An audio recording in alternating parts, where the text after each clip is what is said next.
Mas Deus levantou homens para estar perto de mim. Não sei se o senhor lembra disso, pastor. Mas no sítio da igreja, no final de uma mensagem que o senhor estava pregando, o senhor chamou eu e minha esposa para cantar e pegou na minha mão, profetizou. O Espírito Santo vai restaurar a sua vida espiritual. Vai usar a tua boca como boca de Deus nessa terra para essa geração. Isso aqui é Deus. E hoje eu posso estar no mesmo lugar onde esse homem de Deus também vai pregar.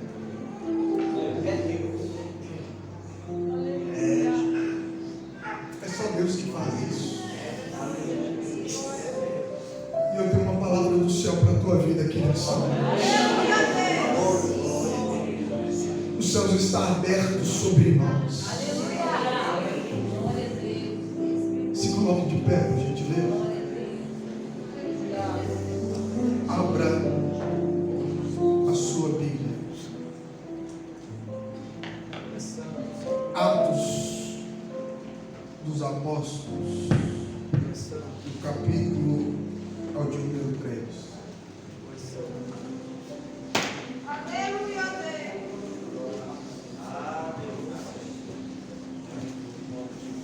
Eu amo estar aqui com os irmãos da Lessecais. Todas as vezes que a gente vem aqui, nós somos muito bem recebidos. E Deus sempre nos surpreende com um movimento sobrenatural. Eu acredito que nessa madrugada não será diferente. Quem encontrou, diga glória a Deus. Glória a Deus. A cura de um coxo e o discurso de Pedro no templo.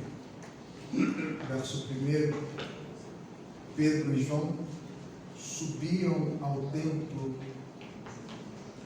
à hora da oração, a nona, e era trazido um varão que desde o ventre de sua mãe era coxo, o qual todos os dias punham à porta do templo chamada Formosa, para pedir esmola aos que entravam. E ele, vendo a Pedro e a João, que iam entrando no templo, pediu que lhe desse uma esmola. E Pedro, com João, fitando os olhos nele, disse: olhe para nós. E ele olhou para eles, esperando receber alguma coisa. E disse Pedro: não tenho prata, nem ouro, mas o que eu tenho, isto te dou. Em nome de Jesus, o Nazareno, levanta-te e anda. E o tomando pela mão direita, o levantou, e logo seus pés e tornozelos se firmaram. E saltando ele, pôs-se em pé, e andou, e entrou com eles no templo, andando e saltando e louvando a Deus. Com a tua Bíblia aberta, pode se sentar no seu lugar, por gentileza. Maravilha. Espírito de Deus, diante daquilo que foi proposto a nós nessa noite, ser bem-vindo em nosso meio, enche este lugar, Senhor, da tua glória, e nos leva a entender e compreender o propósito pelo qual o Senhor nos chamou nessa noite. Se aqui tem alguém paralisado, impossibilitado de andar por causa das diversidades da vida, nós profetizamos o levanta e anda pelo poder que há no nome de Jesus. E que todas as cadeias, correntes e grilhões do inferno caiam por terra agora. E todos os demônios que têm trabalhado em volta desta casa, dessa família, sejam todos eles expulsos e amarrados pelo poder que há no nome de Jesus. Nos dê sensibilidade, Senhor, para ouvir a Tua voz, porque pode ser hoje que o Senhor volte e arrebate a sua igreja para estar na eternidade contigo. Eu quero agradecer mais uma vez aos organizadores, presbítero Ronaldo, operador Guilherme, pastor Edmar, pastor Gabriel, toda a igreja, pelo carinho que vocês têm para comigo, para com o meu ministério, minha família, que Deus abençoe vocês ricamente.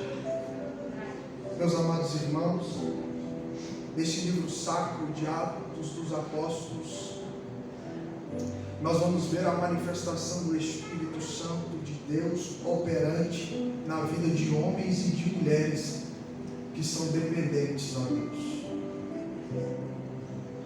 Quando nós olhamos o livro de Atos, nós vemos que aquilo que Jesus disse para os seus discípulos em Mateus capítulo 4, verso 19: eu vos farei pescadores de homens. Mas aqui nós vemos, no livro de Atos dos Apóstolos, nós vemos esses pescadores lançando a rede do Evangelho e trazendo multidões para os braços do Senhor Jesus. Jesus disse para esses discípulos que eles seriam a luz do mundo. E aqui vemos esses homens e mulheres cheios do Espírito Santo, iluminando uma humanidade que estava presa em trevas. O grão de mostarda que Jesus disse em João 12:24, aqui em Atos dos Apóstolos agora é uma grande árvore frutífera que está dando frutos. Aleluia. Em Atos dos Apóstolos eu vejo, consigo observar uma igreja cheia do Espírito Santo de Deus, uma igreja avivada, uma igreja reverente, uma igreja com temor da presença de Deus.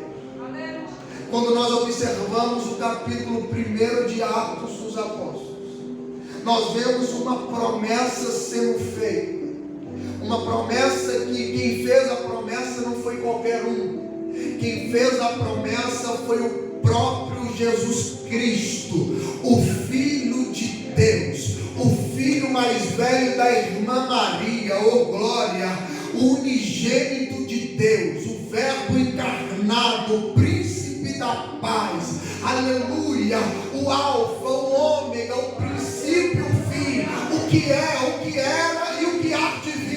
Foi ele que fez a promessa. Aleluia. A promessa que fora dita para ele lá em Lucas 24:49. Eis que sobre vós envio a promessa de meu Pai. Ficai em Jerusalém, até que do alto sejais revestidos de poder. Em Atos capítulo 1, do verso 1 ao 4, ele vai dizer: não se ausente de Jerusalém, esperem a promessa do Pai, aleluia, que de mim ouvistes, porque na verdade João batizou com água, mas vocês vão receber o Espírito Santo não muito depois desses dias. Versículo de número 8 diz: mas recebereis poder, recebereis virtude, aleluia, do Espírito Santo, que há de vir sobre vós, e ser-me-eis minhas testemunhas em Jerusalém, em toda a Judéia, Samaria, até os confins da terra. Essa era a promessa.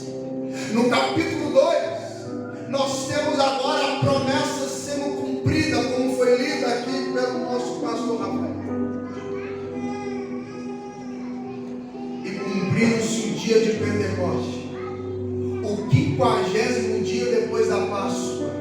Aleluia. Estavam todos reunidos no mesmo lugar.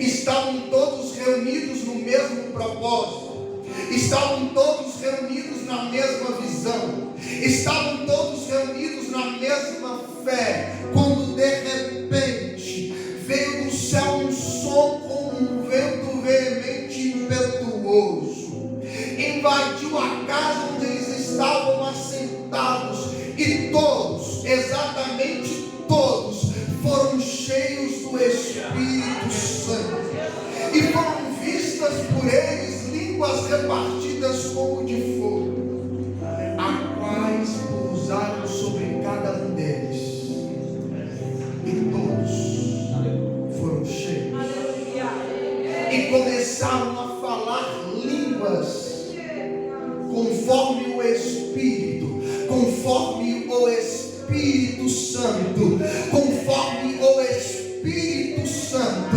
Não era língua de homem, era conforme o Espírito Santo. Não era conforme eu queria, mas era conforme o Espírito Santo. No capítulo 1, temos a promessa sendo feita. No capítulo 2, temos a promessa sendo cumprida, como fora dita pelo profeta Joel. No capítulo 2, no verso 21, e há de ser que derramarei o meu Espírito sobre toda a carne. Os vossos filhos e as vossas filhas profetizarão. Os vossos velhos terão sonhos.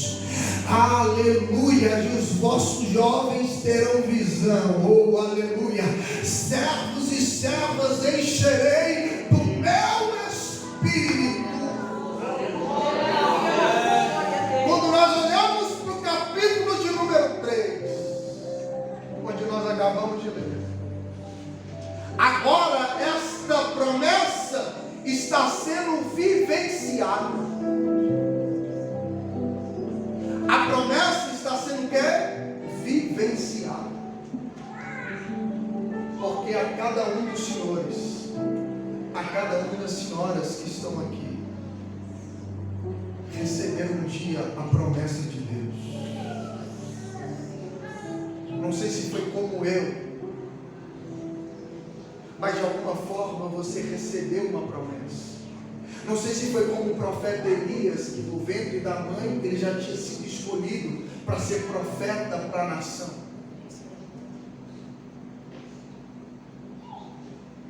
Mas você recebeu uma promessa. Não sei se você tem dado a sua promessa como tardia ou como demorada, mas a promessa há de se cumprir, e se já cumpriu, como você está vivenciando ela. Às vezes você se encontra deixando a promessa de lado, como fez Agar, vivendo crises existenciais, deixou a promessa de lado, e a Bíblia diz que ela afastou com um tiro de pedra, e ela observava a promessa até que ela morresse. Só que a Bíblia diz que o anjo do Senhor veio de encontro, porque Deus ouviu o choro do menino. Tem promessas que está chorando, porque você está de longe. Só que Deus me trouxe aqui na qualidade de dispenseiro para dizer: a promessa está viva aí dentro de você.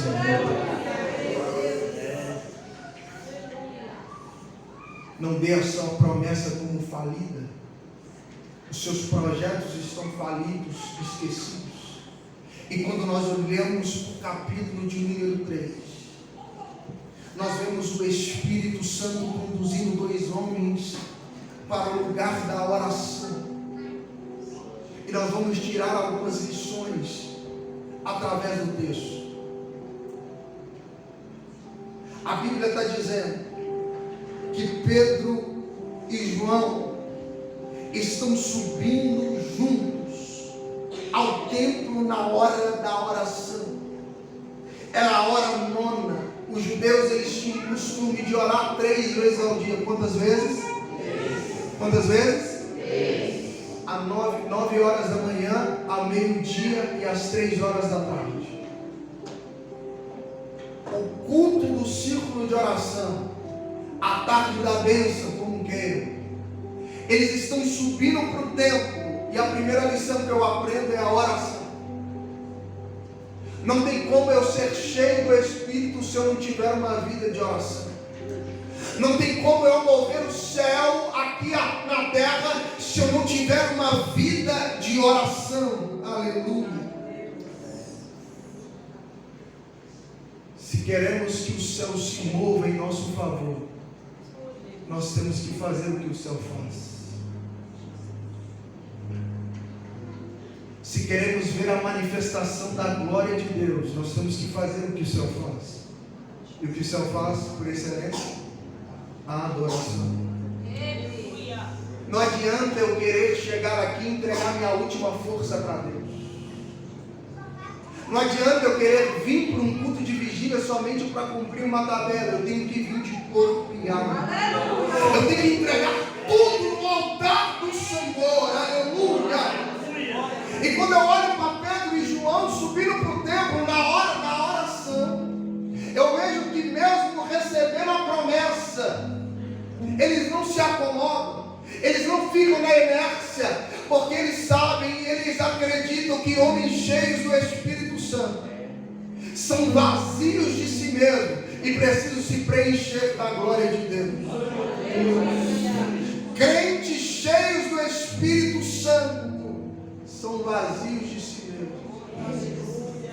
São homens que sabem reconhecer quem é sem a graça, sabem reconhecer quem é sem a glória, sabem reconhecer quem é sem a presença. Por isso que eles estão subindo para orar. Eduardo Montes vai dizer que nós só vamos sobreviver se nós tivermos uma vida de oração. Nós só sobreviveremos às adversidades da vida se tivermos uma vida de oração. Evans Robert, no país de Gales, quando esse homem dobrava os joelhos em cultos, o culto não terminava, porque a glória de Deus pairava sobre o país de Gales. Nós precisamos de homens assim. Nós precisamos de homens que se entregam na oração, mas que se entregam na sua vida. A partir do momento que nós entendemos que a nossa vida com Deus ela é movida pela oração, nós deixaremos de ser frios, fracos emocionalmente, por causa de provações.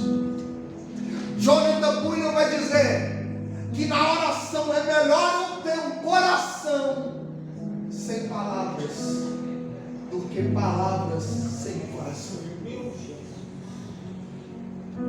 Mesmo sem força, ore. Mesmo sem querer, ore para que você consiga orar. Mesmo sem ter tempo, ore. Porque a nossa vida com Deus está pautada na oração. Aleluia. Nós não podemos tirar a oração do nosso cotidiano, pois é através da oração que nos mantém cheios da presença. As coisas de Deus não é feita por força. As coisas de Deus não é feita por técnica. As coisas de Deus não é feita por ter uma oratória boa. As coisas de Deus é movida através da oração. Já dizia o sábio em Provérbios 22, 28: não remova os marcos antigos a qual seus pais colocaram. Sabe o que está dizendo para nós? A nossa igreja cresceu debaixo de oração. A nossa igreja cresceu debaixo de jejum, de consagração. A nossa igreja cresceu debaixo voltada na leitura da palavra. Ele está nos dizendo: não remova o que os seus pais colocaram. A minha região, a minha igreja, particularmente dizendo, está vivendo tempos de avivamento pessoal. Sabe por quê? Porque o nosso pastor colocou o ano da restauração. Ele disse: a primeira coisa que nós vamos restaurar na igreja é a adoração. Quem entrar na igreja 6h30 até 7 horas, é todo mundo de joelho orando.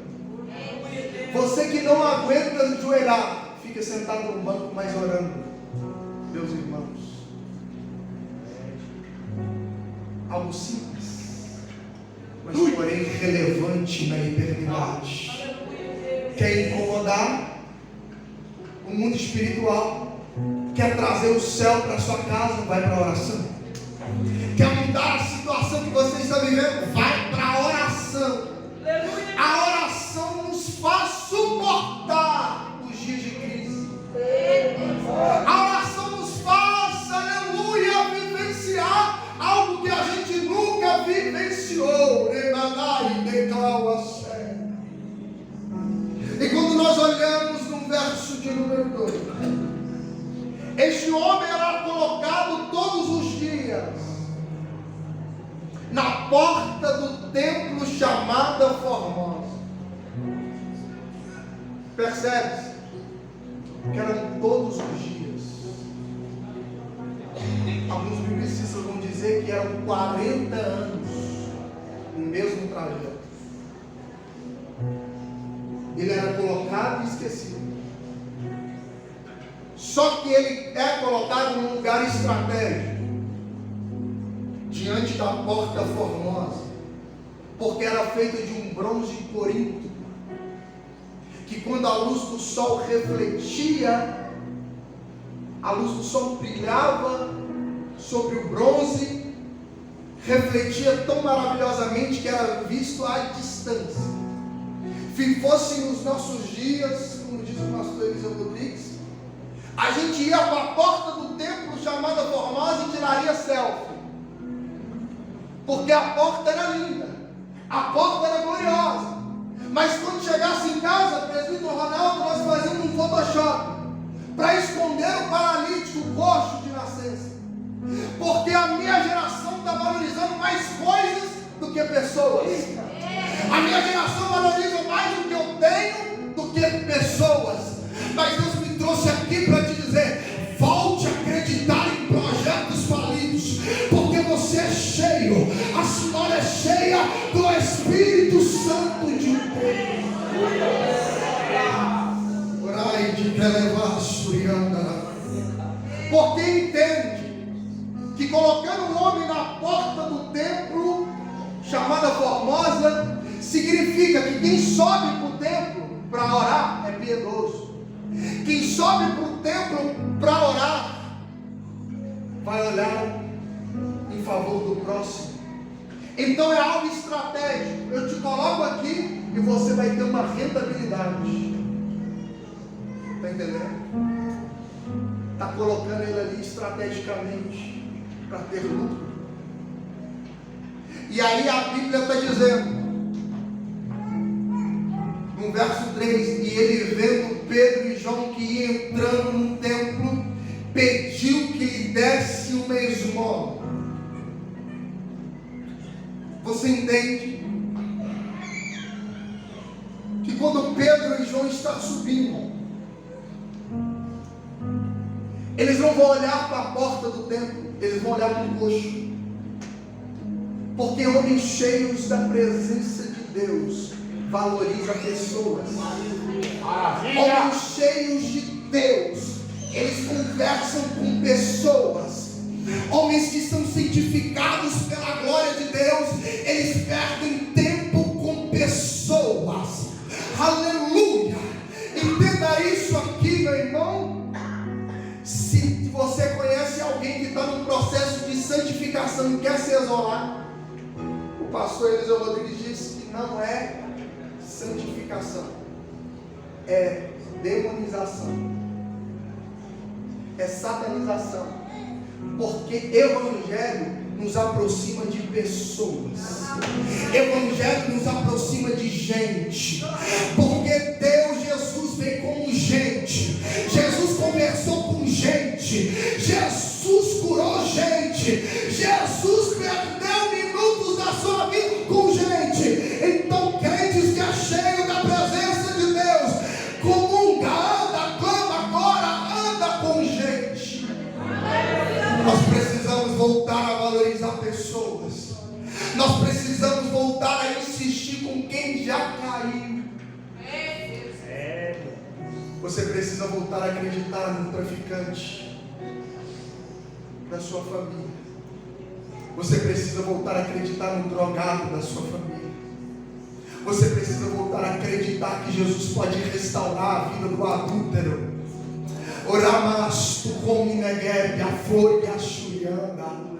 Você tem que voltar a acreditar que Jesus pode restaurar a vida de um homem sexual, de uma lésbica, porque Ele tem amor para essas vidas.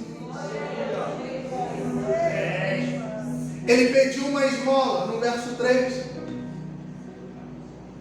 Ele está pedindo algo passageiro, algo sem durabilidade, que vai durar um pouco tempo. Ele está pedindo algo que amanhã ele vai ter que buscar de novo. Só que Pedro e João vai fazer diferente.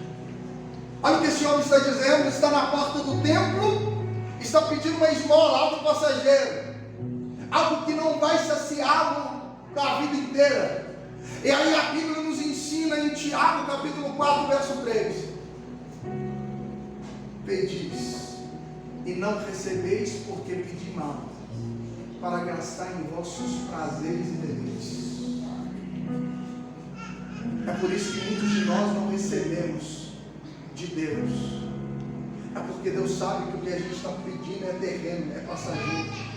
Quando Deus quer que a gente pegue algo que é eterno. Oh, aleluia. Algo duradouro, algo firme, sustentável, que pode vir chuva, pode vir terremoto, que não se abala, porque a sua casa está firmada na rocha, não está firmada na areia. O verso 4, isso aqui me encanta, porque Pedro e João, fitando os olhos nele, esse fitando aqui significa envolver no olhar, abraçar através do olhar. Oh, aleluia. Eu me lembro de Cristo quando olhou para nós, nos envolveu com um olhar de amor e de misericórdia. Pedro só vai fazer com o coxo, pastor Edmar, aquilo que Jesus fez com ele. É o segundo ensinamento que eu quero passar para a igreja.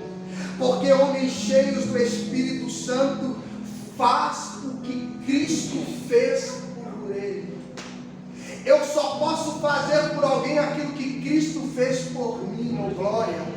Quando Pedro e João fita, envolve o coxo no olhar, Pedro está lembrando de quando ele negou Jesus pela terceira vez. E só o livro de Lucas relata isso, Lucas 22, 71. E olhando o Senhor para ele, Pedro lembrou das palavras que Jesus dissera. Entenda? Ele está envolvendo um coxo no olhar, porque um dia ele já foi envolto com um olhar de misericórdia. Ele só está olhando para o coxo e envolvendo ele com misericórdia, porque um dia Deus olhou para ele com um olhar de misericórdia. Ele tinha acabado de negar, ele tinha acabado de falar: eu não andei com este homem, eu não conheço esse homem, eu não sei quem é este homem. E o galo canta e Jesus olha para ele, mas ele não vê um olhar de condenação, ele não vê um olhar de juízo, ele não vê um olhar de alguém dizendo: eu te avisei que você ia fazer isso. Não, ele lembrou da palavra. E é impressionante que quando nós estamos emaranhados no pecado, e todas as vezes que a gente erra, e todas as vezes que a gente transgride, a gente lembra da palavra que Deus direcionou para nós. Todas as vezes que a gente sai do caminho, tem um Deus na eternidade que olha para mim, olha para você dizendo: eu ainda continuo acreditando em você. Se arrependa, porque eu ainda continuo acreditando. Volte para mim, porque eu vou me voltar para você. Achegai-vos a mim, eu vos chegarei a vós.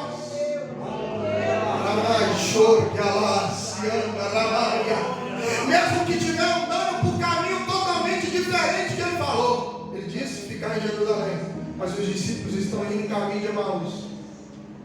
Ele vai de encontro aos discípulos e começa a falar. E quando chega em casa, quando ele parte o pão, eles lembram: é ele, Rei José, é ele, porque o nosso coração queimava quando ele falava. Eu sei que eu estou falando para a gente aqui, que o coração seu ainda queima quando você ouve falar de Jesus. O teu coração ainda pulsa quando você ouve falar do Jesus que te salvou. Ai de Calamaia, Jesus acredita na sua chamada. Jesus ainda acredita no seu ministério. Ele está dizendo: vem. Ei, eles estão esperando, o coxo está esperando receber algo, mas Pedro vai direcionar a palavra para este homem e dizer: eu não tenho prata, eu não tenho ouro, oh aleluia, mas o que eu tenho, isso eu te dou. Em nome de Jesus o Nazareno, levanta e anda. Não, você não entendeu, eu vou explicar melhor. Pedro disse: eu não tenho algo passageiro para te oferecer, eu não tenho nada momentâneo para te dar, eu não tenho nada que é para satisfazer o seu ego momentâneo, não. O que eu tenho para você é eterno, o que eu tenho para você é verdadeiro, o que eu tenho para você é inabalável, o que eu tenho para você, aleluia, homem não pode te dar, a ouro não pode te dar, a prata não pode te dar, esse bronze de Corinto da prata não pode te dar. O que eu tenho eu lhe dou. Eu estou cheio de Jesus, receba. Eu estou cheio de graça, receba. Eu estou cheio de autoridade que vem do céu, receba. Ei, calamai, chore, galaxi, emaia. Eu tenho Jesus, você quer? O que eu tenho para te oferecer é Jesus. Eu não tenho casa, eu não tenho carro, eu não tenho nada, eu tenho Jesus, você quer? Jesus eu te dou, receba.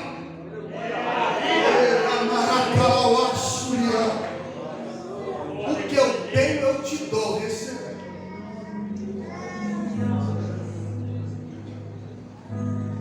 Um dia passando uma tribulação normal, como todo mundo passa.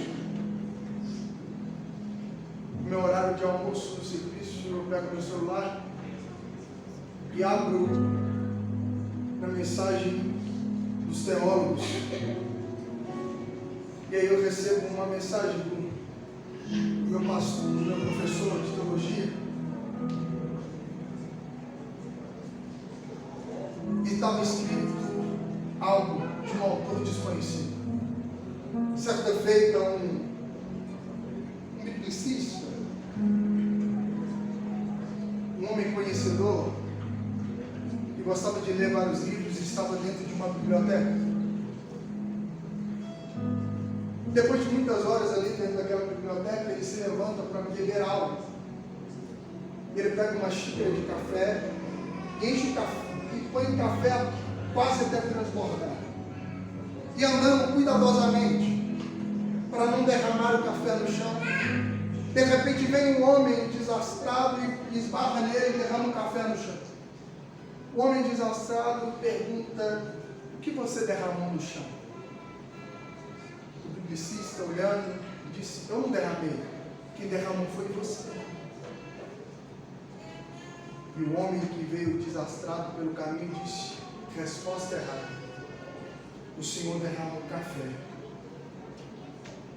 o biblicista volta, senta na sua cadeira com os livros e ele faz uma reflexão.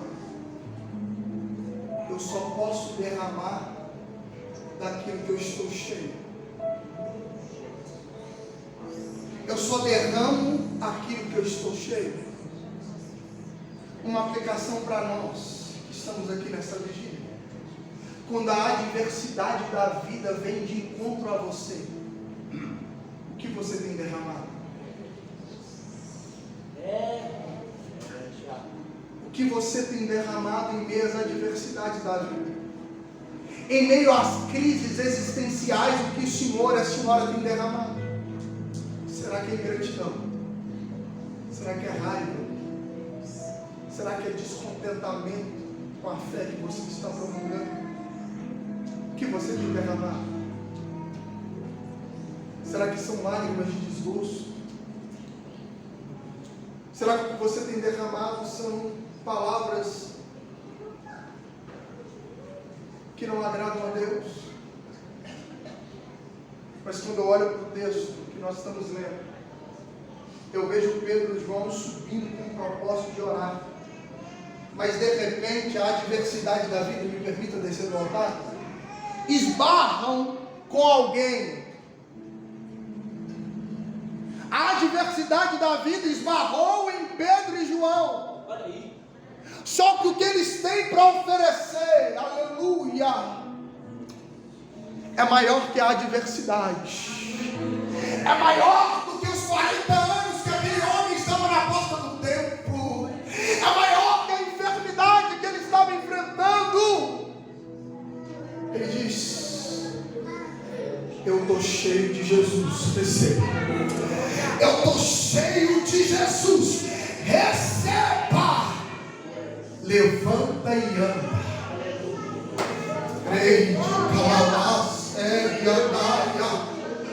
A terceira lição que eu aprendo no texto é o que eu acabei de falar aqui no início. Homens cheios do Espírito Santo, jovem, acreditam em projetos que estão falidos. Estou dizendo para você que engavetou os seus planos. Estou dizendo para você que está na vigília, mas engavetou os seus projetos diante de Deus. Você quer desistir de tudo. Você quer parar. Você está desanimado. Mas Deus está dizendo: eu ainda acredito neste projeto que está no fundo da gaveta. Eu ainda acredito neste ministério que está parado. Eu ainda acredito neste casamento que está por um fio para se acabar. Ele está dizendo: eu ainda acredito. Eu ainda acredito no teu filho, mulher. Eu ainda acredito no teu filho, homem. Me calau a charga. Eu ainda acredito nele, mesmo quando ele rompe as portas da sua casa drogado, trabalhando. A senhora abre a porta pela manhã, aquele cheiro horrível de álcool tem parado nas suas narinas, mas eu estou dizendo para a senhora aqui nessa noite, debaixo da autoridade do Espírito, que ela ainda acredita na restauração da sua casa.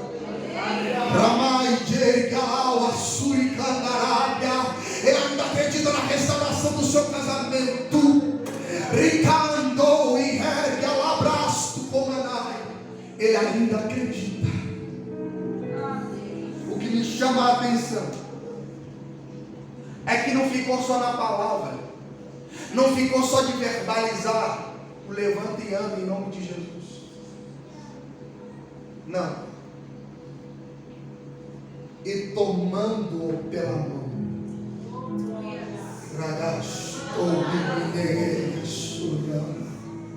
e tomando pela mão, sabe o que é isso? É gente que está disposta a te erguer e te colocar de novo para cima. Sabe o que é isso? É gente que está disposto a orar com você. É gente que está disposto a perder noites de madrugadas com você. É gente que está disposto a orar pela tua casa. É gente que está disposto a orar pela tua família. É gente que está disposto a dizer: eu ainda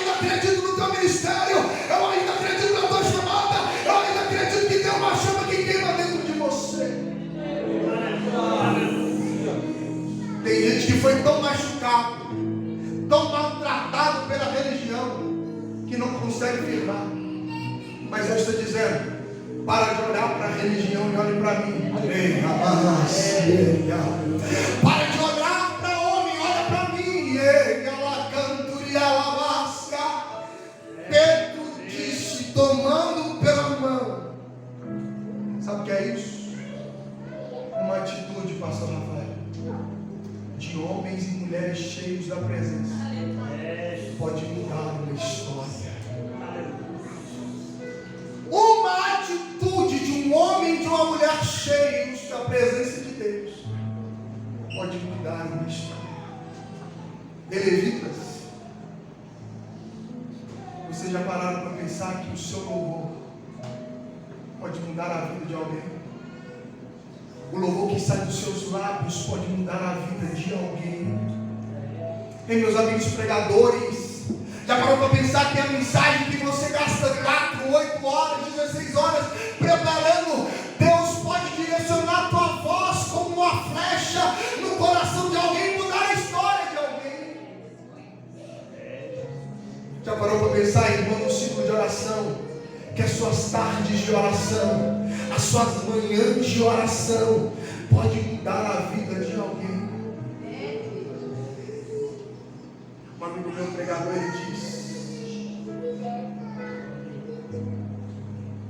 que quando nós ganhamos alguém para Jesus é para a eternidade, mas quando nós deixamos de falar de alguém para Jesus, nós perdemos para a eternidade. Ei, mulher, não pare de evangelizar o seu marido. Ei, marido, não pare de evangelizar a sua esposa. Mães, não pare de evangelizar os seus filhos.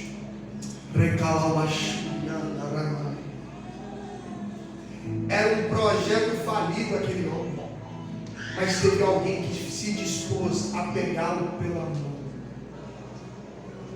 E sabe quem está cuidando dele agora? É o discípulo que reclinava a cabeça sobre o peito de Jesus. Eram 2 discípulos.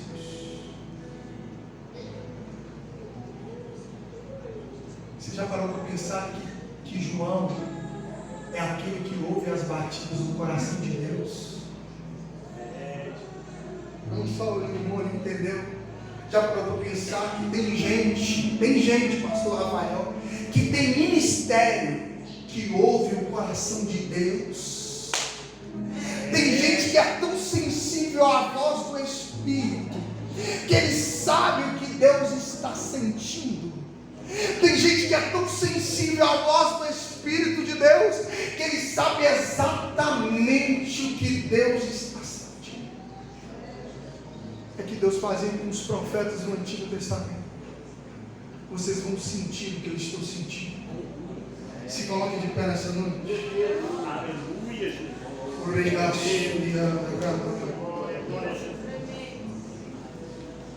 Nós precisamos voltar a acreditar em projetos que um dia foram falidos. Houve um tempo, feche os olhos. Os levitas me ajudam, por gentileza.